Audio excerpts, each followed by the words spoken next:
Everest കയറിയ ഒരാളൊരിക്കലും അങ്ങനെ പറയത്തില്ല. ഒരു പെട്ടെന്നൊരു സുപ്രഭാതത്തിൽ എണിച്ചിങ്ങാണ്ട് ഇതൊക്കെ ചെയ്യാൻ കഴിയുമെന്ന് വെച്ചാൽ കഴിയാൻ കഴിയില്ല. ബാക്കിയുള്ള കാര്യങ്ങളൊക്കെ നിർത്തിവെച്ച് സന്യസിച്ചു എന്ന് വേണമെങ്കിൽ പറയാം.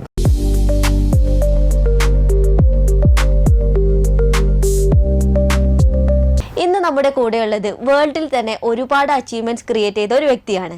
ലോകത്തിൽ തന്നെ ഏറ്റവും ടഫസ്റ്റ് ആയിട്ടുള്ള 4 നേട്ടങ്ങൾ കൈവരിച്ച് ഇന്ത്യൻ ബുക്ക് ഓഫ് റെക്കോർഡിൽ ഇടം നേടിയ CA Abdul Nasar sir.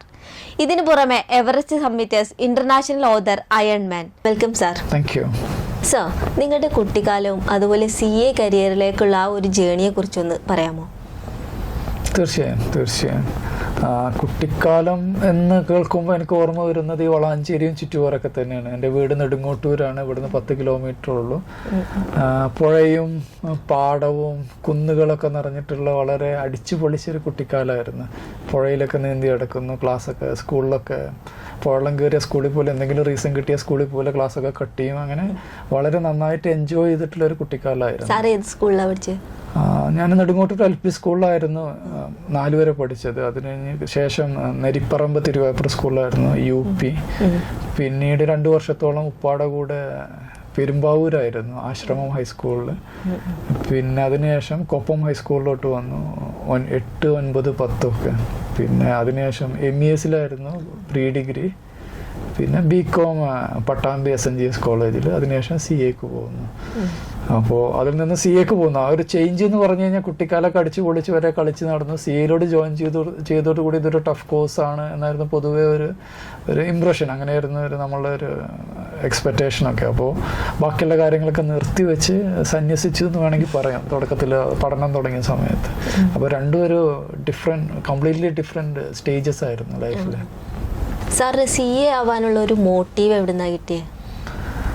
CA മോട്ടീവായത് കിട്ടിയതെന്ന് വെച്ച് കഴിഞ്ഞാൽ ഞാൻ BComന് പഠിക്കുന്ന സമയത്ത് ഞാൻ ഷാവലിംഗ് കുംഫു അങ്ങനെ പഠിപ്പിക്കുകയൊക്കെ ചെയ്തിരുന്നു. ക്യാമ്പസ് ലൈഫൊക്കെ നന്നായിട്ട് എൻജോയ് ചെയ്യുന്ന സമയമായിരുന്നു. അപ്പോൾ എൻ്റെ മനസ്സിലെ ആഗ്രഹം BCom കഴിഞ്ഞ് കഴിഞ്ഞാൽ MComന് പോകാം. അപ്പോൾ 2 വർഷം കൂടി കോളേജിൽ തന്നെ വിലസി നടക്കാം എന്നുള്ളൊരു ആഗ്രഹമായിരുന്നു. പക്ഷെ BComൽ എനിക്ക് നല്ല മാർക്ക് കിട്ടിയിരുന്നു. ഞാൻ കോളേജിലെ ടോപ്പറായിരുന്നു. യൂണിവേഴ്സിറ്റി 6th റാങ്ക് ഹോൾഡർ ആയിരുന്നു. അപ്പോൾ എൻ്റെ അന്നത്തെ ഒരു സാറുണ്ടായിരുന്നു, ഭയങ്കര ഫേവറേറ്റ് ആയിരുന്നു, സരോജ് കുമാർ സാർ. അദ്ദേഹം വിളിച്ചിട്ട് പറഞ്ഞു, നെക്സ്റ്റ് എന്താണ് പ്ലാൻ എന്ന് ചോദിച്ചു. അപ്പോൾ ഞാൻ പറഞ്ഞു, സാറിന് അറിയില്ല, കോളേജ് ലൈഫൊക്കെ അടിച്ചു പൊളിക്കുകയാണ്, അപ്പോൾ MComന് ഇവിടെ തന്നെ വരണം, അതാണെന്ന് പറഞ്ഞു. സാറ് പറഞ്ഞല്ല, അത് കഴിഞ്ഞു കഴിഞ്ഞാലും നീ വല്ല പ്രൊഫഷണൽ കോഴ്സിനൊക്കെ പോകേണ്ടി വരും, ജോലിയും കാര്യങ്ങൾക്കൊക്കെ. അപ്പോൾ വെറുതെ 2 വർഷം എന്തിനാണ് നീ വേസ്റ്റ് ചെയ്യുന്നത്, ഏതെങ്കിലും പ്രൊഫഷണൽ കോഴ്സുകൾക്ക് പോയിക്കൂടെ എന്ന് ചോദിച്ചു. അങ്ങനെയാണ് പുള്ളിയുടെ ഒരു സജഷൻസൊക്കെ കിട്ടിങ്ങാണ്ട് CA പറ്റിങ്ങാണ്ട് കേൾക്കുന്നു. അതുപോലെ അന്ന് നോക്കുമായിരുന്നു ഈ ഓരോ റാങ്ക് ഹോൾഡേഴ്സിൻ്റെ ഇൻ്റർവ്യൂ ഒക്കെ, അവരത് കഴിഞ്ഞാൽ എന്താണ് ആവാൻ അവർക്ക് ആഗ്രഹം. അപ്പോൾ ഈ കോമേഴ്സൊക്കെ കഴിഞ്ഞ് വരുന്ന BCom കഴിഞ്ഞ് വരുന്നവരെല്ലാം ഫസ്റ്റ് റാങ്ക് ഹോൾഡേഴ്സ് എല്ലാം പറഞ്ഞിട്ടുള്ള CA ആവണമെന്ന്. അപ്പോൾ നമ്മളും വിചാരിച്ചു, ഓക്കെ, നമ്മളെന്തിനാ മോശമാക്കുന്നത്, നമുക്ക് CA ആവാമെന്ന് വിചാരിച്ചു. അങ്ങനെയാണ് CAയിലോട്ട് പോകാൻ വേണ്ടി തീരുമാനം എടുക്കുന്നത്. ഈ CA പഠന സമയത്ത് സാർ നേരിട്ട് ഏറ്റവും വലിയ വെല്ലുവിളി എന്തായിരുന്നു? അത് ഒരുപാട് വെല്ലുവിളികളുണ്ടായിരുന്നു. ഫസ്റ്റ് വെല്ലുവിളി എന്ന് പറഞ്ഞാൽ അന്ന് CAയുടെ കൂടെ തന്നെ ആർട്ടിക്കൽഷിപ്പും കൂടെ ചെയ്യുമായിരുന്നു. അപ്പോൾ ഞങ്ങൾ ബോയ്സിനെ എപ്പോഴും ഔട്ട്സൈഡ് ഓഡിറ്റിന് വിടും. അപ്പോൾ ട്രാവലിംഗ് വളരെ കൂടുതലായിരുന്നു. അപ്പോൾ ഏതും ഒരു കോച്ചിങ് ക്ലാസ്സും അറ്റൻഡ് ചെയ്യാൻ കഴിയില്ലായിരുന്നു. എന്ന് വെച്ചാൽ എപ്പോഴും ട്രാവലിംഗ് ആയിരിക്കും, ഔട്ട്സൈഡ് ഓഡിറ്റ്, ഒരു പെർട്ടിക്കുലർ പ്ലേസിൽ സ്റ്റേ ചെയ്യാൻ കഴിയില്ല. അപ്പോൾ പഠിക്കുന്ന സമയത്ത് കോച്ചിങ് ക്ലാസ് ഒന്നും അറ്റൻഡ് ചെയ്തിരുന്നില്ല ഇൻ്റർന്. അപ്പോൾ ബുക്കൊക്കെ എടുത്തും ഔട്ട് സ്റ്റേഷനിൽ പോകും. കൂടുള്ളവരൊക്കെ സെക്കൻഡ് ഷോക്ക് പോകുമ്പോൾ നമ്മൾ ഹോട്ടലിൽ ഇരുന്നും കണ്ട് ബുക്ക് കീപ്പിങ്ങും അക്കൗണ്ടൻസി ഒക്കെ പഠിച്ചുകൊണ്ടിരിക്കും. അതൊരു വലിയൊരു ഇഷ്യൂ ആയിരുന്നു. മറ്റൊന്ന് വേറൊന്നെന്ന് പറഞ്ഞു കഴിഞ്ഞാൽ, ആ സമയത്ത് പഠിക്കുന്ന സമയത്ത് ഭയങ്കര ഒരു ഫ്യൂച്ചറിലോട്ട് നോക്കുമ്പോൾ അവരുടെ സിലബസും അതൊക്കെ കാണുമ്പോൾ ഇതൊക്കെ നമ്മളെ കൊണ്ട് കഴിയുമോ, അങ്ങനെ ഒരു ഡൗട്ട്, നമ്മൾ സെൽഫ് ഡൗട്ട് ഉണ്ടായിരുന്നു. അങ്ങനെ തോന്നുമായിരുന്നു. ഒന്നാമത് കോച്ചിങ്ങിന് പോകുന്നില്ല, ടൈം കിട്ടുന്നില്ല, ഒരുപാട് സബ്ജക്റ്റുകൾ, ഇൻ്റർന് 6 പേപ്പർ, ഫൈനലിന് 8 പേപ്പർ അന്നത്തെ സിലബസിൽ. അപ്പോൾ അങ്ങനെ ഓരോ സമയത്ത് നോക്കുമ്പോൾ പിന്നെ പ്രാക്ടീസ് ചെയ്യുന്നവരുടെ ചിലപ്പോൾ ഓഫീസിലൊക്കെ പോയി കഴിഞ്ഞ് കഴിഞ്ഞാൽ അവർ ആ ക്യാബിനിൽ പോയി കഴിഞ്ഞാൽ വലിയ ഇൻകം ടാക്സ് റെക്കണർ ഈ വർഷം ഇത് ഇൻകം ടാക്സ് തുടങ്ങിയ മുതൽ ഇന്ന് വരെയുള്ള ഓരോ ബുക്കും ഇങ്ങനെ ഇരിക്കുന്നുണ്ടാവും. ലോയേഴ്സിൻ്റെ ഓഫീസിൽ പോയി അതേ ഫീൽ. അപ്പോൾ നമ്മൾ വിചാരിക്കും, നമുക്കും ഇതുപോലെ ഇരുന്ന് ഇതൊക്കെ അറിയാൻ പറ്റുമോ, നമുക്കും അത്ര കഴിവുണ്ടോ, നമ്മളെ കൊണ്ട് പറ്റാവുന്നതാണെന്ന് ആ ഒരു സെൽഫ് ഡൗട്ട് ഇങ്ങനെ ഉണ്ടായിരുന്നു. പിന്നെ നമ്മൾ തന്നെ പറഞ്ഞ് മനസ്സിലാക്കി തുടങ്ങിയത് ഓക്കെ ഇന്ന് അന്നത്തെ കാര്യങ്ങൾ അന്ന് തന്നെ പഠിക്കുക, ഒരു ചാപ്റ്റർ പഠിക്കുക, ആ ചാപ്റ്റർ മനസ്സിലായി കഴിഞ്ഞ് കഴിഞ്ഞാൽ ദാറ്റ്സ് ഓക്കെ. അങ്ങനെ ചാപ്റ്റേഴ്സൊക്കെ ആഡ് ചെയ്ത് കഴിഞ്ഞാൽ ഒരു പേപ്പർ കംപ്ലീറ്റ് ചെയ്യാൻ പറ്റുന്നുണ്ടെങ്കിൽ you will be able to clear that paper. അങ്ങനെ one step at a time എന്ന് പറയുന്ന എവറസ്റ്റ് കയറുകയാണെങ്കിലും ആ ഒരു കോൺസെപ്റ്റിലോട്ട് വരികയാണ്. അതായത് ഓവർ തിങ്കിങ് വേണ്ട, ഫ്യൂച്ചറിനെ പറ്റി ഓവർ തിങ്കിങ് വേണ്ട, അന്നത്തെ ഗോൾ എന്താണെങ്കിൽ അത് അച്ചീവ് ചെയ്യുക. അങ്ങനെ one step at a time എന്ന് പറഞ്ഞു കഴിഞ്ഞാൽ അങ്ങനെ കൂടുതലൊന്നും ചിന്തിക്കാതെ വരുമ്പോൾ അത് ഇന്റർവ്യൂ ക്ലിയർ ചെയ്യുക, അത് കഴിഞ്ഞിട്ട് ഫൈനലിനെ പറ്റി ആലോചിക്കുക. പഠിക്കുന്ന സമയത്ത് അങ്ങനെ അവരിത് വളരെ ഹെൽപ്പ് ചെയ്തിട്ടുണ്ട്. അയൺമാൻ ട്രയാത്ലോൺ എന്ന ഇവന്റ് ഒരു വ്യക്തിക്ക് അത് ഏറ്റവും ബുദ്ധിമുട്ടുള്ള ഒരു കാര്യമാണ് ചെയ്യാൻ. സാർ എങ്ങനെയാണ് ആ ഒരു ഇത് നേടിയെടുത്തത്? ട്രയത്ലോൺ ഇവൻ്റ് ആണ് ഇതിൽ വരുന്നത്. സ്വിമ്മിങ്, സൈക്ലിംഗ് ആൻഡ് റണ്ണിങ്, ഇങ്ങനെ 3 സ്പോർട്സ് ക്ലബ് ചെയ്തിട്ടാണ് ട്രയത്ലോൺ ഇവൻ്റ് വരുന്നത്. അപ്പോൾ ഞാൻ ട്രയത്ലോൺ വരുന്നതിന് മുന്നേ ഞാൻ മാരത്തോൺ, വെറും റണ്ണിങ് മാത്രമാണ് ചെയ്തിരുന്നത്. അങ്ങനെ 2 വർഷത്തോളൊക്കെ കുറേ മാരത്തോണൊക്കെ ഓടിക്കഴിഞ്ഞപ്പോൾ ഇങ്ങനെ ഇതിനെപ്പറ്റി മനസ്സിലാവുന്ന triathlon, why can we learn swimming or cycling, ഇതും കൂടി ആഡ് ചെയ്ത് കഴിഞ്ഞ് കഴിഞ്ഞാൽ എന്താ ചെറുപ്പത്തിലോട്ട് നോക്കിക്കഴിഞ്ഞ് കഴിഞ്ഞാൽ സ്വിമ്മിംഗ് എന്ന് പറഞ്ഞാൽ പുഴയിലൊക്കെ നീന്തിയിരുന്ന ആളാണ്. അപ്പോൾ അത് നമുക്ക് പറ്റാത്ത ഒരു ഇതൊന്നുമല്ല. പക്ഷെ എന്നാലും കോച്ചിനെ വെച്ചിങ്ങാണ്ട് കുറേ ടെക്നിക്സ് ഒക്കെ ഡിഫറെൻ്റ് ആണ്. നമ്മളിപ്പോൾ പുഴയിൽ നീന്തുമ്പോൾ തല പൊക്കി നീന്തുന്നു, ഇതിലെന്ന് പറഞ്ഞു കഴിഞ്ഞാൽ തല താഴ്ത്തി വെച്ചിങ്ങാണ്ട് നീന്തുന്ന അപ്പോൾ ടെക്നിക്സ് ആദ്യമായിട്ട് പഠിച്ച് അങ്ങനെ ട്രെയിൻ ചെയ്തു. പിന്നെ സൈക്ലിംഗ് എന്ന് പറഞ്ഞാലും കുട്ടിക്കാലത്ത് ഞാൻ നെടുങ്ങോട്ടൂർ എന്ന് പറഞ്ഞു അവിടുന്ന് കൈപ്പുറം വരെ ഏകദേശം 3-3.5 കിലോമീറ്റർ ഡെയിലി അന്ന് ബസ് ഉണ്ടായിരുന്നില്ല. അപ്പോൾ പ്രീ ഡിഗ്രിക്കൊക്കെ പഠിക്കുന്ന സമയത്ത് ഞാൻ ഓർക്കുന്നു ഡെയിലി പറഞ്ഞ പോലെ അപ്പ് ആൻഡ് ഡൗൺ ഒരു 6 കിലോമീറ്റർ ഡെയിലി സൈക്കിൾ ഓടിക്കണം. അപ്പോൾ അങ്ങനെ ഡെയിലി സൈക്കിൾ ഓടിച്ചിരുന്ന ആൾക്ക് ഇന്നിപ്പോൾ ഒരു 150 കിലോമീറ്റർ, അയൺമാൻ എന്ന് പറഞ്ഞാൽ 180 കിലോമീറ്റർ ആണ് ഡിസ്റ്റൻസ്. അപ്പോൾ ഇതൊക്കെ ചെയ്യാൻ പറ്റുന്നുള്ളൊരു കോൺഫിഡൻസ് ഉണ്ടായിരുന്നു. അങ്ങനെ ഒരു ട്രെയിൻ ചെയ്തിട്ടാണ് 2 വർഷം ട്രെയിൻ ചെയ്തിട്ടാണ് ഫുൾ അയൺമാൻ എന്ന് പറഞ്ഞ ഇവന്റ് മലേഷ്യയിൽ ചെയ്യുന്നത്. മലേഷ്യ. ഈ ജോലി, കുടുംബം, ട്രെയിനിങ് ഇതൊക്കെ എങ്ങനെയാണ് ഒരുമിച്ച് ബാലൻസ് ചെയ്ത് കൊണ്ടുപോകുന്നത്? That's A good question.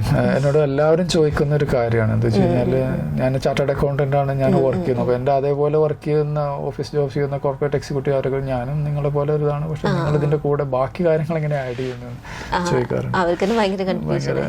ഞാനെന്ന് വെച്ചാൽ ഞാൻ ചെയ്യുന്നത് വെച്ച് കഴിഞ്ഞാൽ നമ്മൾ ഒരുപാട് ഡിസ്ട്രാക്ഷൻസ് അതല്ലെങ്കിൽ നമ്മൾ കുറേ ടൈം വേസ്റ്റ് ചെയ്യുന്നുണ്ട്. കുറേ കാര്യങ്ങൾ നമ്മൾ ഗോളിനെ അലൈൻ ചെയ്യാതെ അതൊക്കെ ഒഴിവാക്കി കഴിഞ്ഞ് കഴിഞ്ഞാൽ കുറേയൊക്കെ ടൈം കിട്ടുമെന്നാണ് എനിക്ക് തോന്നുന്നത്. അപ്പോൾ എൻ്റെ ഒരു സ്കെഡ്യൂൾ പറയുകയാണെന്നുണ്ടെങ്കിൽ 24 hours ഓഫീസ് അവേഴ്സ് എന്ന് പറഞ്ഞാൽ 8 hours വളരെ സ്ട്രിക്റ്റ് ആയിട്ട്. എക്സെപ്ഷണലി എപ്പോഴും ഓവർ ടൈം ഇരിക്കേണ്ടി വരികയാണെങ്കിൽ ക്ലോസിങ്, ഇയർ എൻഡ് ഒക്കെ, അതെല്ലാന്നുണ്ടെങ്കിൽ നോർമലി 8 hours ആണ് ഓഫീസിൽ വർക്ക് ചെയ്യുന്നത്. പിന്നെ അപ്പോൾ 6:30 to 2:30 ആണ് ഓഫീസ് അവേഴ്സ് എന്നുണ്ടെങ്കിൽ, അല്ലെങ്കിൽ 7:30 to 3:30 ആണെന്നുണ്ടെങ്കിൽ ഏർലി മോർണിംഗിൽ ഒരു 4 എണീറ്റിട്ട് ഒരു 2 hours എടുത്തു കഴിഞ്ഞ് കഴിഞ്ഞാൽ 4:30 to 5:30, 6:30 2 hours ബിഫോർ വർക്ക് എനിക്ക് കിട്ടുന്നു. അപ്പോൾ ബിഫോർ വർക്ക് 2 hours കിട്ടിക്കഴിഞ്ഞ് കഴിഞ്ഞാൽ ആഫ്റ്റർ 3:30 എന്ന് പറഞ്ഞാൽ കംപ്ലീറ്റ് ഫ്രീ ആണ്. ആ ടൈം മുഴുവൻ ഫാമിലിയുടെ കൂടെ വീട്ടിൽ വന്നു കഴിഞ്ഞ് കഴിഞ്ഞാൽ കുട്ടിയുടെ കൂടെയും വൈഫിൻ്റെ കൂടെയും അങ്ങനെ ഫാമിലിയുടെ കൂടെ സ്പെൻഡ് ചെയ്യാൻ കഴിയുന്നു. അതല്ല നേരെ തിരിച്ചാണെന്നുണ്ടെങ്കിൽ ഏർലി മോർണിംഗിലല്ല ഈവനിങ്ങിലാണെന്നുണ്ടെങ്കിൽ ഈ പറഞ്ഞ പോലെ 6:30, 7:30 ആണെന്ന് വെച്ചാൽ ഏർലി മോർണിംഗിൽ കുറേ ടൈം കിട്ടുന്നുണ്ട്. പിന്നെ വർക്ക് കഴിഞ്ഞതിന് ശേഷം ഇപ്പോൾ 3:30 കഴിഞ്ഞാൽ വീട്ടിൽ വന്നിങ്ങാണ്ട് 2 hours ഒക്കെ സ്പെൻഡ് ചെയ്തതിന് ശേഷം വേണമെന്നുണ്ടെങ്കിൽ 7 to 9 അതല്ലെങ്കിൽ അങ്ങനെയാണെന്നുണ്ടെങ്കിൽ അങ്ങനെ മാനേജ് ചെയ്യുന്നു. പിന്നെ ട്രാഫിക് ടൈം ഞാൻ ദോഹയിലാണ്. അപ്പോൾ അത് കുറച്ച് സ്മാർട്ടായിട്ട് മാനേജ് ചെയ്യുന്നു. ഒന്നെങ്കിലും നമ്മൾ വീട് എടുക്കുമ്പോൾ ഓഫീസിന് അടുത്ത് എടുക്കുക, അപ്പോൾ ട്രാവൽ ടൈം കുറഞ്ഞെടുക്കുന്നു. അതല്ലെങ്കിൽ സ്കൂൾ ഗോയിങ് കിഡ്സ് ഉണ്ട്, നമ്മൾ അവർ പിക്ക് ആൻഡ് ഡ്രോപ്പ് ഒക്കെ ചെയ്യുന്നുണ്ടെങ്കിൽ നമ്മൾ വീട് എന്ത് ചെയ്യുന്നു സ്കൂളിന് അടുത്ത് എടുക്കുക, അപ്പോൾ അത് കുറഞ്ഞിടുക. അപ്പോൾ അങ്ങനെ കുറച്ച് മാനേജ് ചെയ്യുന്നു എഫിഷ്യൻ്റ് ആയിട്ട്. മൗണ്ട് എവറസ്റ്റ് കീഴടക്കിയല്ലോ സാറ്. അപ്പോൾ ആ ഒരു അനുഭവത്തിൽ നിന്ന് സാറിൻ്റെ ജീവിതത്തിൽ എന്തൊക്കെയാണ് മാറ്റങ്ങൾ ഉണ്ടായിട്ടുള്ളത്? ആദ്യമായിട്ട് ഞാൻ കറക്റ്റ് ചെയ്യട്ടെ, മൗണ്ട് എവറസ്റ്റ് ഞാൻ കീഴടക്കി എന്ന് പറയുന്നത് ദാറ്റ്സ് ഓക്കെ. എല്ലാവരും പറയുന്നു, നമ്മൾ പറയുന്ന ഒരു കോങ്കർ ചെയ്തെന്ന് പറയുന്നത് നമ്മൾ വേർഡ് എല്ലാവരും യൂസ് ചെയ്യുന്നതാണ്. പക്ഷെ മൗണ്ടൻ എവറസ്റ്റ് കയറിയ ഒരാൾ ഒരിക്കലും അങ്ങനെ പറയത്തില്ല. എന്താ വെച്ചാൽ അയാൾക്കറിയാം.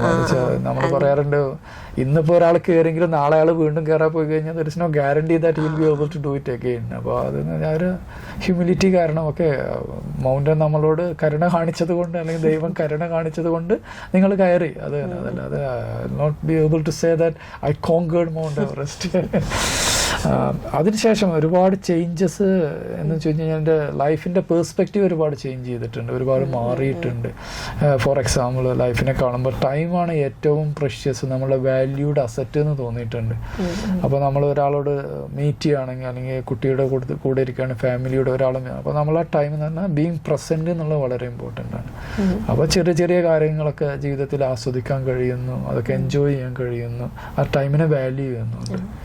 അതൊരു വലിയൊരു ചേഞ്ചാണ്. പിന്നെ ഒരു ഹംബ്ലിങ് എഫക്റ്റ് എന്ന് വെച്ചാൽ നമ്മൾ മനുഷ്യർ എന്ന് പറഞ്ഞു കഴിഞ്ഞാൽ നമ്മൾ വിചാരിക്കും വളരെ പ്രൗഡായി കണ്ട് നമ്മൾ അതാണ് ഇതാണ് എനിക്കത് ചെയ്യാൻ കഴിയും. പക്ഷെ ആ മൗണ്ടൻ എവറസ്റ്റ് ഒക്കെ കയറി കഴിഞ്ഞാൽ നമുക്ക് മനസ്സിലാവും നമ്മളൊന്നും ഒന്നുമല്ല. അത്രയും പ്രകൃതി അതിൻ്റെ ഒരു ശക്തിയും അതൊക്കെ കാണുമ്പോൾ സൃഷ്ടാവ് സൃഷ്ടിച്ച സൃഷ്ടിയുടെ ആ മേന്മ ഇതൊക്കെ കാണുമ്പോൾ നമുക്ക് മനസ്സിലാവും നമ്മൾ മനുഷ്യർ ഇവിടെ വരുന്നു, ഒരു സ്മോൾ സ്പീസീസ് മറ്റുള്ള സ്പീസീസിന് പോലെ വരുന്നു പോകുന്നു ഒരു സ്മോൾ ഷോർട്ട് ലൈഫിൽ. അപ്പോൾ അത് കുറച്ചും കൂടിയൊക്കെ എന്താ പറയുക പ്രൊഡക്റ്റീവായിട്ട് യൂസ് ചെയ്യാൻ അങ്ങനെ ഒരു ആഗ്രഹം. നമ്മളതുപോലെ കുറച്ചൊരു ഹ്യൂമിലിറ്റി ഇതൊക്കെ കാണിച്ചെങ്ങാണ്ട് നമ്മൾ ഇത്ര വലിയ സാധനങ്ങളൊന്നുമല്ല സംഭവമൊന്നുമല്ല എന്നുള്ളൊരു തോന്നലും നമ്മളെ ടൈം എന്താ പ്ലാൻ ചെയ്ത് എക്സിക്യൂട്ട് ചെയ്ത് സ്പെൻഡ് ചെയ്യുക. അങ്ങനെ ഒരു പേഴ്സ്പെക്റ്റീവ് ഒരുപാട് മാറിയിട്ടുണ്ട് ലൈഫിനെ കാണുന്നത്. ഈ ശാരീരികമായി തളർന്നു പോകുന്ന സമയങ്ങളിൽ സാറിനെ മുന്നോട്ട് നയിച്ച ഒരു മൈൻഡ് സെറ്റ് എങ്ങനെയായിരുന്നു? ഇതും എന്താ വെച്ച് കഴിഞ്ഞാൽ ഞാനിപ്പോൾ പങ്കെടുക്കുന്ന ചെയ്ത ഇവൻറ്റുകളൊക്കെ മോർ ലൈക്ക് എൻഡ്യൂറൻസ് ഇവൻറ്റ്സ് ആണ്. അപ്പോൾ 10 മണിക്കൂർ 15 മണിക്കൂർ ഇപ്പോൾ എവറസ്റ്റ് ആണെങ്കിൽ 2 months കണ്ടിന്യൂസ് ആയതുകൊണ്ട് ഇങ്ങനെ ഒരു മിഷനിൽ വർക്ക് ചെയ്യുന്നു കണ്ടിന്യൂസ് ആയിട്ട്. ഈ പറഞ്ഞ പോലെ 226 കിലോമീറ്റർ 14-15 മണിക്കൂറൊക്കെ നോൺ സ്റ്റോപ്പ് ആയതുകൊണ്ട് ഇങ്ങനെ. അപ്പോൾ ഇത് എങ്ങനെയാണെന്ന് വെച്ച് കഴിഞ്ഞാൽ ഫസ്റ്റ് നമുക്കിത് അറിയാത്തവർക്ക് തോന്നുന്നു ഇതൊക്കെ എങ്ങനെ ചെയ്യാൻ പറ്റും, നമ്മൾ തളർന്നു പോകില്ല, നമുക്ക് ഓടാൻ പറ്റൂല. ഡൗട്ട് എൻ്റെ ഒരു എക്സ്പീരിയൻസും തോന്നിയിട്ടുള്ളത് ഒരു പ്രോസസ്സിലൂടെ നമ്മൾ മറ്റേ ജപ്പാനീസ് പോലുള്ള കൈസൺ നമ്മൾ കണ്ടിന്യൂസ് ഇംപ്രൂവ്മെന്റ് എന്നൊക്കെ പറഞ്ഞ പോലെ. അപ്പോൾ ഞാനും 35 yearsലാണ് ഞാനത് മാരത്തോണിലൊക്കെ ഓടാൻ സ്റ്റാർട്ട് ചെയ്യുന്നത്, ഒരു മിഡിൽ ലെവൽ മാനേജ്മെന്റ് ലെവലിലൊക്കെ സ്റ്റാർട്ട് ചെയ്യുന്നത്. അപ്പോൾ ആ സമയത്ത് നടക്കാൻ പോവുമായിരുന്നു 1 മണിക്കൂറൊക്കെ, പിന്നെ 1 കിലോമീറ്റർ 2 കിലോമീറ്റർ ഒക്കെ ഓടാൻ കഴിഞ്ഞു, 5 കിലോമീറ്റർ ഓടാൻ കഴിയുമായിരുന്നു. After 2 years of training may be half marathon 10 kilometre അല്ലെങ്കിൽ 2.5 years 21 കഴിഞ്ഞ് ഒരു 42 കിലോമീറ്റർ ഓടാൻ കഴിയുന്നു. അപ്പോൾ ഒരു കണ്ടിന്യൂസ് പ്രോസസ്സാണ്. അപ്പോൾ ആ പ്രോസസ്സ് ഫോളോ ചെയ്യുകയാണെങ്കിൽ റെഗുലറായിട്ട് അങ്ങനെ നമ്മൾ ട്രെയിനിങ് ഫോളോ ചെയ്യുകയാണെങ്കിൽ നമ്മൾ ഇമ്പ്രൂവ് ചെയ്ത് വരുന്നു. അല്ലാതെ ഒരു പെട്ടെന്ന് ഒരു സുപ്രഭാതത്തിൽ എണിച്ചിങ്ങാണ്ട് ഇതൊക്കെ ചെയ്യാൻ കഴിയുമെന്ന് വെച്ചാൽ കഴിയാൻ കഴിയില്ല. അപ്പോൾ പിന്നെ റേസ് ഇവന്റ് വരുമ്പോൾ നമ്മൾ ആ പ്രോസസ്സൊക്കെ ഫോളോ ചെയ്തിട്ടുണ്ട്, ആ ട്രെയിനിങ് മുഴുവൻ ഫോളോ ചെയ്തിട്ടുണ്ടെങ്കിൽ നമ്മളെ ബോഡി അതിന് കേപ്പബിൾ ആയിട്ടുണ്ടാവും. അപ്പോൾ നമ്മളിപ്പോൾ ഒരു മാരത്തോൺ പോകുകയാണെങ്കിൽ എക്സാക്ട്ലി ഐ നോ ദാറ്റ് എൻ്റെ ട്രെയിനിങ് വെച്ചിങ്ങാണ്ട് ഞാൻ ആ 40 എത്ര മണിക്കൂർ കൊണ്ടാണ് ഫിനിഷ് ചെയ്യുന്ന മിനിറ്റ് അടക്കം എനിക്കറിയാം എങ്ങനെയാണ്. അപ്പോൾ അത്രയും സ്ട്രക്ചേർഡ് ആണ്. ഇപ്പോൾ സയൻറ്റിഫിക് ആയിട്ടാണ് ട്രെയിനിങ് നടക്കുന്നത്. ഒരു റണ്ണിങ് നടക്കുമ്പോൾ ഏത് സ്പീഡിലാണ് ഇന്നത്തെ ട്രെയിനിങ്ങിൽ ഓടേണ്ടത്, എത്ര ഡിസ്റ്റൻസ് ആണ് ഓടേണ്ടത്, എല്ലാം കാൽക്കുലേറ്റഡ് ആയിട്ട് നമ്മൾ over a period of time continuous ഇംപ്രൂവ്മെൻറ്റിലൂടെ ആ ഒരു ലെവലിലോട്ട് കൊണ്ടുവരിക ചെയ്യുന്നത്. അപ്പോൾ പിന്നെ ഗോൾ സെറ്റ് ചെയ്ത് അച്ചീവ് ചെയ്യുമ്പോൾ ഇപ്പോൾ ഒരു ട്രെയിനിങ്ങിന് പോകുമ്പോൾ കുറേ ടഫായിരിക്കും, ഹാർഡ് വർക്ക് ചെയ്യുന്നു. പക്ഷെ നമുക്ക് അത് കഴിഞ്ഞ് കഴിഞ്ഞാൽ കിട്ടുന്നൊരു സാറ്റിസ്ഫാക്ഷൻ, അതൊരു വളരെ നല്ലൊരു ഫീലിംഗ് ആയിരിക്കും. അപ്പോൾ അതായിരിക്കും ഒരു motivation. South African comrade ultra മാരത്തോണും അതുപോലെ ഖത്തർ ഈസ്റ്റ് വെസ്റ്റ് അൾട്രാ മാരത്തോണും സാർ ഓടിയിട്ടുണ്ടല്ലോ. അപ്പോൾ അതിൽ ഏറ്റവും ടഫായിട്ട് തോന്നിയത് ഏതായിരുന്നു? ഇത് രണ്ടും അൾട്രാ മാരത്തോണാണ്. അൾട്രാ മാരത്തോൺ എന്ന് പറഞ്ഞാൽ ഇനി മാരത്തോൺ എബോവ് 50 കിലോമീറ്ററിനാണ് നമ്മൾ അൾട്രാ മാരത്തോൺ എന്ന് പറയുന്നത്. അപ്പോൾ ഇതും 90 കിലോമീറ്റർ ഡിസ്റ്റൻസ് ആയിരുന്നു ഇതിൻ്റെ സ്റ്റാർട്ടിങ് മുതൽ എൻഡ് വരെയുള്ള ഡിസ്റ്റൻസ്. അപ്പോൾ ഏകദേശം ലെസ് ദാൻ 10 hours ഇത് കംപ്ലീറ്റ് ചെയ്തിട്ടുള്ളത്. കട്ട് ഓഫ് ടൈം ഉണ്ട്, 15 hours അങ്ങനെ എന്തോ കട്ട് ഓഫ് ടൈം ഉണ്ട്. ഇതിൻ്റെ ഡിഫറൻസ് എന്ന് പറഞ്ഞു കഴിഞ്ഞാൽ രണ്ടും 2 കൺട്രീസിലാണ്. ക്ലൈമറ്റ്, ടോപ്പോഗ്രഫി, കോഴ്സ് എല്ലാം ഡിഫറെൻ്റ് ആണ്. ഫോർ എക്സാമ്പിൾ സൗത്ത് ആഫ്രിക്കയിൽ എന്ന് പറഞ്ഞു കഴിഞ്ഞാൽ ഹില്ലി ഏരിയ ആണ്. അപ്പോൾ നമ്മൾ എലിവേഷൻ ഗെയിൻ ചെയ്യുന്നത് എല്ലാം വളരെ കൂടുതലാണ്. അപ്പോൾ ഇത് കുന്ന് കയറുന്നു, താഴോട്ട് ഓടുന്നു, മേലോട്ട് ഓടുന്നു എന്ന് പറഞ്ഞ പോലെ. അപ്പോൾ ഇറ്റ്സ് വെരി ചലഞ്ചിങ് അൾട്രാ മാരത്തോണാണ് അത്. പിന്നെ അതൊരു വളരെ ഹിസ്റ്റോറിക്കൽ നടക്കുന്ന ഒരു മാരത്തോണാണ്. എല്ലാവരും ഒരു ഡ്രീമാണ്. ഉദാഹരണത്തിന് ആഫ്രിക്കൻസിന്, സൗത്ത് ആഫ്രിക്കയിലുള്ളവർ, അവർക്കെല്ലാം അത് അവരുടെ ഗ്രാൻഡ് ഫാദർ അത് ഓടിക്കാണും. അപ്പോൾ ഗ്രാൻഡ് ഫാദർ പറയും മോൻ്റെ സമയം, മോൻ ഓടിക്കഴിഞ്ഞാൽ മോൻ്റെ സമയം ചോദിക്കുന്നിട്ട് പറയും ഐ റാൻ ദിസ്, ഇതിലും ബെറ്റർ ആയിട്ട് ഞാൻ ഓടിയിരുന്നു എന്നൊക്കെ പറഞ്ഞു. So every one follow that S A tradition in south Africa. പിന്നെ ഖത്തറിലെ ഈസ്റ്റ് വെസ്റ്റ് എന്ന് പറഞ്ഞു കഴിഞ്ഞാൽ 90 കിലോമീറ്റർ ഡിസ്റ്റൻസ് സെയിം ആണ്. പക്ഷെ ഖത്തർ എന്ന് പറഞ്ഞാൽ ഫ്ലാറ്റ് ആണ്, ഡെസേർട്ട് സീ ലെവലിലാണ്. സോ ഇത് ഫ്ലാറ്റ് കോഴ്സ് ആണ്. But same time it's desert. So it's a challenging. Day time മോർണിംഗിൽ ഡിസംബർ ജനുവരിയിലാണ് നടക്കാറുള്ളത്. അപ്പോൾ morning weather it's a winter, may be cold bit it's good. But day time കുറച്ച് sunny ആയിരിക്കും, വളരെ ചൂട് കൂടുതലായിരിക്കും. So it's again it's a challenging. So both are challenging in a different ways. ദിവസേനയുള്ള സാറിന്റെ ട്രെയിനിങ് റുട്ടീൻ എങ്ങനെയാണ്? Training എന്ന് പറഞ്ഞാൽ ഞാൻ എൻ്റെ ഒരു ഇവൻറ്റ്സ് ചെയ്യുന്നത് വെച്ചാൽ ഞാൻ ഓരോ സമയത്തും ഒരു ഇവൻറ്റിനെ രജിസ്റ്റർ ചെയ്യുന്നു, അതിനു വേണ്ടി ട്രെയിൻ ചെയ്യുന്നു. അപ്പോൾ ഓരോ ഇവൻറ്റിൻ്റെയും ട്രെയിനിങ് ഡിഫറെൻ്റ് ആണ്. ഞാനിപ്പോൾ ട്രെയിൻ ചെയ്തുകൊണ്ടിരിക്കുന്നത് ഒരു T100 ട്രയത്ലോന് ഡിസംബർ 14-15 ഇവിടെ ദോഹയിൽ വരാൻ പോകുന്നുണ്ട്. അപ്പോൾ അതിൻ്റെ ട്രെയിനിങ്ങിലാണ്. അപ്പോൾ അതിനുള്ള ട്രെയിനിങ് എന്ന് പറഞ്ഞു കഴിഞ്ഞാൽ ഏകദേശം ആഴ്ചയിൽ 6 ദിവസം ട്രെയിൻ ചെയ്യും, ഏകദേശം 2 മണിക്കൂർ ചെയ്യും. പിന്നെ ഒരു ദിവസം റെസ്റ്റ് എടുക്കും. പിന്നെ വീക്കെൻഡ്സിൽ തന്നെ 3-4 hours ട്രെയിൻ ചെയ്യുന്നു. അപ്പോൾ ഈ 6 ദിവസത്തിൽ ഇത് 3 സ്പോർട്സാന്ന് പറഞ്ഞു. ഇപ്പോൾ ഒരു ദിവസം റണ്ണിങ് ആണെങ്കിൽ 2 hours ചെയ്യുന്നത്. നെക്സ്റ്റ് ഡേ എന്ത് ചെയ്യുന്നു വെച്ചാൽ ഈവനിങ്ങിൽ റണ്ണിങ്ങിന് പകരം 2 hours ചിലപ്പം സൈക്ലിംഗ് ആയിരിക്കും ചെയ്യുന്നത്. Next day following day swimming ആയിരിക്കും ചെയ്യുന്നത്. അങ്ങനെ പിന്നെ വീക്കെൻഡ്സ് വരുമ്പോൾ ഇപ്പോൾ സാറ്റർഡേ ഫ്രൈഡേ എന്ന് പറഞ്ഞു കഴിഞ്ഞാൽ എനിക്ക് ഓഫ് ഡേയ്സ് ആണ്. അന്നൊരു 3-4 hours ഏർലി മോർണിംഗിൽ ചെയ്യുന്നു. സൈക്ലിംഗ് ചെയ്യുന്നു, അത് കഴിഞ്ഞിട്ട് പ്ലസ് റണ്ണിങ് ഒരു 1 hour അതോടുകൂടി ചെയ്യുന്നു. അങ്ങനെ 2 ആക്ടിവിറ്റി ചെയ്യുന്നു. സാറ്റർഡേ ആണെങ്കിൽ സ്വിമ്മിങ് പ്ലസ് റണ്ണിങ് ചെയ്യുന്നു. അങ്ങനെ ഒരു ആവറേജ് ഒരു 12-13 hours വീക്കിലി ചെയ്യുന്നുണ്ടാവും. അപ്പോൾ ഇത് ഒന്നെങ്കിൽ ഏർലി മോർണിംഗ് ചെയ്യുന്നു, before going to work early morning ചെയ്യുന്നു, അതല്ലെങ്കിൽ ആഫ്റ്റർ ദി വർക്ക് ഞാൻ ഈവനിങ്ങിൽ ചെയ്യുന്നു. അതാണ് ഒരു ടിപ്പിക്കൽ ട്രെയിനിങ് വരുന്നത്. WMM 7 സ്റ്റാർ മാരത്തോൺ നേടിയത് ഒരു മഹത്തായ നേട്ടം തന്നെയാണ്. അപ്പോൾ ആ ഒരു നേട്ടം, ആ ഒരു ഇതിൻ്റെ പ്രത്യേകത എന്താണ്? ഇത് വേൾഡ് മാച്ച് മാരത്തോൺസ് ആണ്. ഓരോ കൺട്രിയിലും ഡിഫറെൻറ്റ് കൺട്രീസിലാണ് നടക്കുന്നത്. ഇപ്പം ഞാനിപ്പോൾ കംപ്ലീറ്റ് ചെയ്തത് 7 സ്റ്റാർ എന്ന് പറയും, 7 മാരത്തോൺസ്. അതിപ്പോൾ London, New York, Tokyo, Boston, Berlin ഇങ്ങനെയൊക്കെ പറഞ്ഞുകൊണ്ട് 7 മാരത്തോൺ 7 കൺട്രീസിലാണ്. ഇതിൻ്റെ പ്രത്യേകത എന്ന് വെച്ചാൽ ഓരോ ഇവൻറ്റിലും പങ്കെടുക്കുന്നത് ഏകദേശം 40,000-50,000 ആളുകളാണ് ഇതിൽ പങ്കെടുക്കുന്നത്. ഇതിൽ പങ്കെടുക്കാനുള്ള qualifying criteria very difficult to get an entry also. ഒന്നെങ്കിൽ ഒരു ഫാസ്റ്റ് റണ്ണർ ആയിരിക്കണം, അതല്ലെങ്കിൽ ബാലറ്റ് പേപ്പർ എന്ന് പറയും, അത് ലോട്ടറിയിലൂടെ അപ്ലിക്കേഷൻസ് നിന്ന് തിരഞ്ഞെടുക്കും. ലാക്സ് ആൻഡ് ലാക്സ് അപ്ലിക്കേഷൻസ് ഉണ്ടാവും, അതിൽ നിന്ന് വളരെ കുറച്ച് പേരെ മാത്രം ലോട്ടറി ത്രൂ എടുക്കുന്നു. അപ്പോൾ ഇതെല്ലാം ഒരു അങ്ങനത്തെ ഒരു ഈവൻ്റാണ്, മെസ്സി ഇവൻ്റാണ്. അപ്പോൾ ഉദാഹരണത്തിന് ബോസ്റ്റൺ മാരത്തോൺ എന്ന് പറയുമ്പോൾ എല്ലാവരും ഒരു ഡ്രീമാണ് റണ്ണേഴ്സിൻ്റെ എന്ന് പറയുന്നത്, അതിലൊരു എൻട്രി കിട്ടി ഓടുക എന്ന് പറയുന്നത്. അപ്പോൾ അങ്ങനെ വേൾഡിൽ ഡിഫറെൻറ്റ് കൺട്രീസിൽ ഡിഫറെൻറ്റ് അറ്റ്മോസ്ഫിയറിൽ ലോകത്തിലെ ആളുകൾ വന്ന് ഇത്രയും 40,000-50,000 ആളുകൾ ഡിഫറെൻറ്റ് കൺട്രീസിൽ നിന്ന് വന്നുകൊണ്ട് ഒരു ഇവൻറ്റ് പങ്കെടുക്കുന്നു. അപ്പോൾ അതൊരു പാഷനാണ് അത്. അപ്പോൾ അത് പങ്കെടുത്തു കഴിഞ്ഞപ്പോൾ വളരെ ഒരു സാറ്റിസ്ഫാക്ഷൻ തോന്നി. അപ്പോൾ ഇങ്ങനെ 7 മാരത്തോൺസാണ് ഇപ്പോൾ ഉള്ളത്. ആ 7 ചെയ്തിട്ടുണ്ട് ഡിഫറെൻറ്റ് കോണ്ടിനെൻസിൽ, ഡിഫറെൻറ്റ് കൺട്രീസിലുള്ള. ഈ ഡിസിപ്ലിൻ എന്ന വാക്ക് സാറിൻ്റെ ഇതിലെങ്ങനെയാണ് അർത്ഥമാക്കുന്നത്? എൻ്റെ ഇതിൽ ഡിസിപ്ലിൻ എന്ന് പറഞ്ഞു കഴിഞ്ഞാൽ ഞങ്ങൾ പഞ്ചസാര കുറച്ച് കഴിക്കുക, എണ്ണുള്ള ഭക്ഷണങ്ങൾ കുറച്ച് കഴിക്കുക, ഇതൊക്കെ വളരെ ഡിസിപ്ലിനാണ്. രാവിലെ അതിന് ട്രെയിനിങ് വർക്കൗട്ട് ചെയ്യാൻ പ്ലാൻ ഉണ്ടെന്നുണ്ടെങ്കിൽ ആ കറക്റ്റ് ടൈമിൽ എണീക്കും, അലാറൊന്നും വെക്കാതെ തന്നെ എണീക്കുക, അത് ചെയ്യുക, ചെയ്തിട്ട് പറഞ്ഞ പോലെ തന്നെ കംപ്ലീറ്റ് ചെയ്യുക, അത് ഡിസിപ്ലിനാണ്. ഓഫീസ് കാര്യങ്ങളും ടൈമിൽ ഓഫീസിലെത്തുന്നു, ഓഫീസ് കാര്യങ്ങളൊക്കെ ടാർഗറ്റും ഗോൾസൊക്കെ അച്ചീവ് ചെയ്യുന്നു, പോകുന്നു. അത് കഴിഞ്ഞുകൊണ്ട് ഫാമിലിയുടെ കൂടെ ടൈം സ്പെൻഡ് ചെയ്യുന്നു.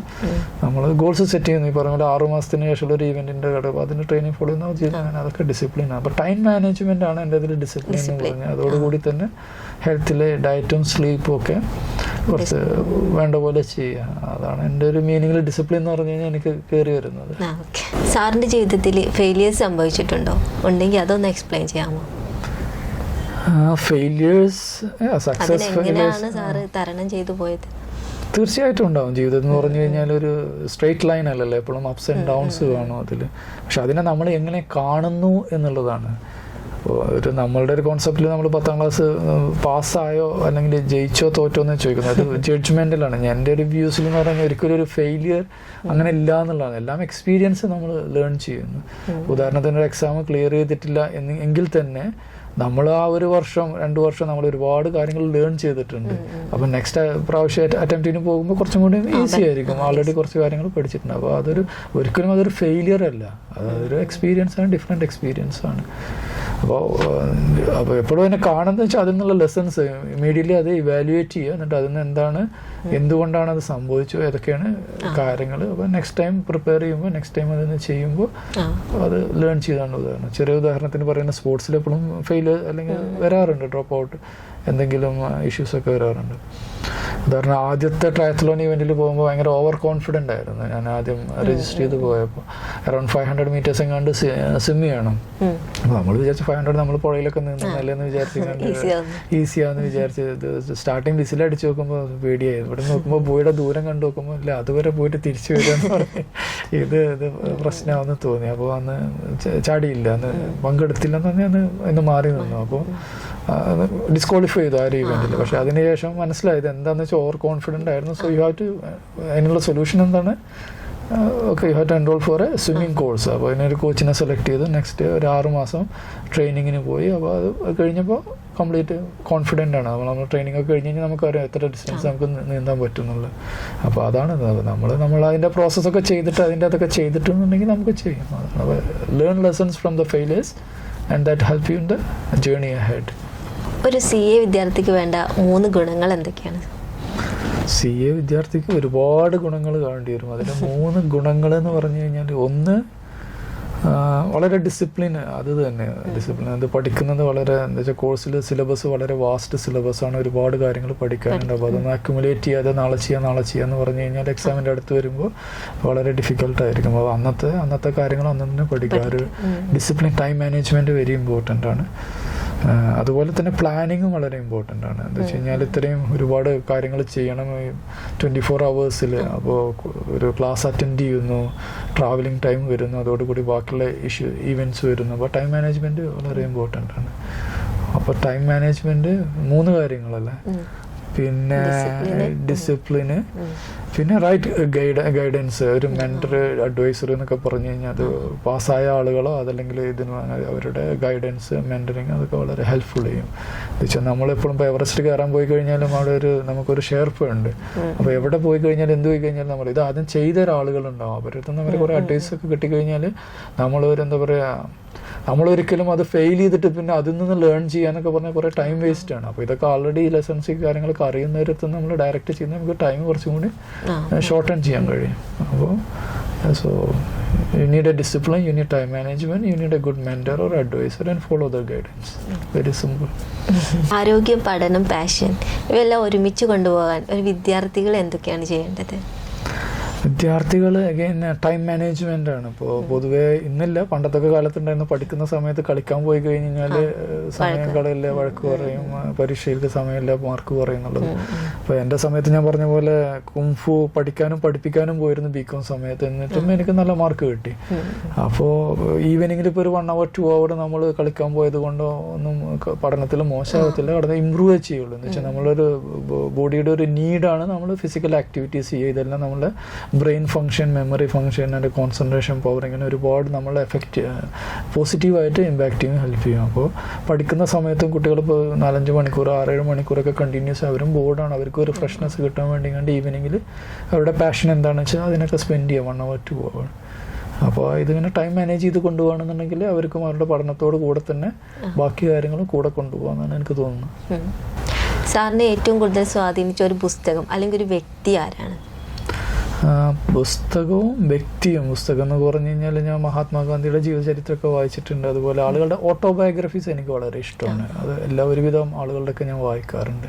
അതിൽ നിന്നൊക്കെ എനിക്ക് മനസ്സിലായിട്ടുള്ളത്, നമ്മൾ ഇന്ന് കാണുന്ന വലിയ വലിയ മഹാന്മാരും മനുഷ്യരും ആളുകളൊക്കെ അവരുടെയൊക്കെ ചൈൽഡ്ഹുഡ് നോക്കിക്കഴിഞ്ഞ് കഴിഞ്ഞാൽ they have really struggled too much. അതിൽ നിന്ന് ഒരുപാട് ലെസൺ കിട്ടി. അങ്ങനെയാണ് അവർ ഇങ്ങനെ ഇതായിട്ടുള്ളത്. അപ്പോൾ അതൊക്കെ വായിക്കുമ്പോൾ നമുക്കും റിലേറ്റ് ചെയ്യാൻ പറ്റും. ഓക്കെ ഇവരുടെയൊക്കെ ചൈൽഡ്ഹുഡും നമ്മളെ ചൈൽഡ്ഹുഡൊക്കെ ഒരുപോലെ തന്നെയാണ്, അവർ ഒരുപാട് കഷ്ടപ്പെട്ടുള്ളതാണ്. അപ്പോൾ that will give us the motivation. അങ്ങനെ ഒരു പെർട്ടിക്കുലർ ബുക്കൊന്നുമല്ല, ഒരുപാട് ഓട്ടോബയോഗ്രഫീസ് പഠിച്ചിട്ടുണ്ട്.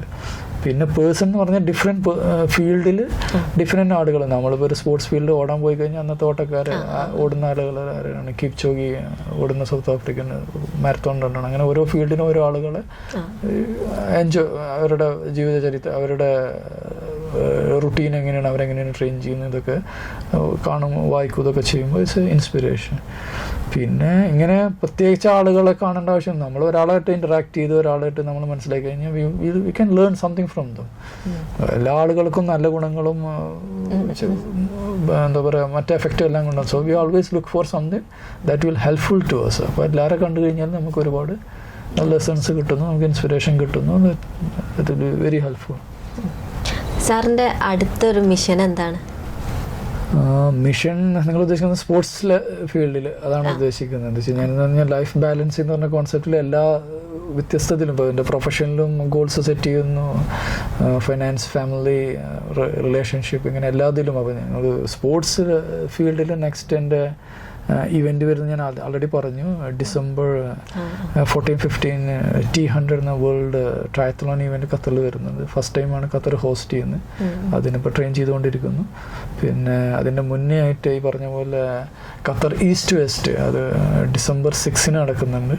ഇപ്രാവശ്യം അത് കഴിഞ്ഞിട്ട് അടുത്ത ഇവൻ്റ് ഒരാഴ്ച കഴിഞ്ഞ് അടുത്ത ഇവൻ്റ് ആയതുകൊണ്ട് അതിന് ഫുൾ ഡിസ്റ്റൻസ് ഓടുന്നില്ല, അതിൻ്റെ റിലേ ടീമായിങ്ങാണ്ട് പങ്കെടുക്കാൻ സൈൻ ചെയ്തിട്ടുണ്ട്.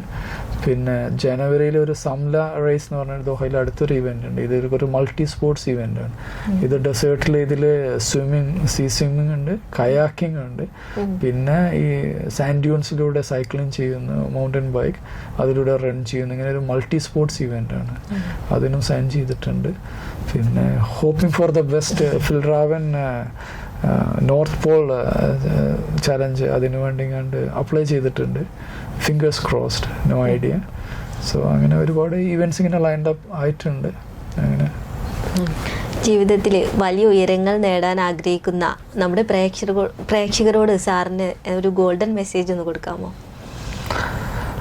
Life is too short and time is the precious asset. Use it wisely. നമ്മളെ ജീവിതം എന്ന് പറഞ്ഞു കഴിഞ്ഞാൽ വളരെ ചെറിയ ഒരു കുറച്ച് സമയമാണ് നമ്മൾ ഈ ലോകത്തുള്ളൂ, ലൈക്ക് അനദർ സ്പീസീസ്. അപ്പോൾ ആ സമയം വളരെ പ്രൊഡക്റ്റീവായിട്ട് യൂസ് ചെയ്യുക. That's the golden message. So നമ്മൾ സമയം കഴിയുമ്പോൾ we should not regret. So leave it completely. Wish you all the best. Thank you sir. Thank U.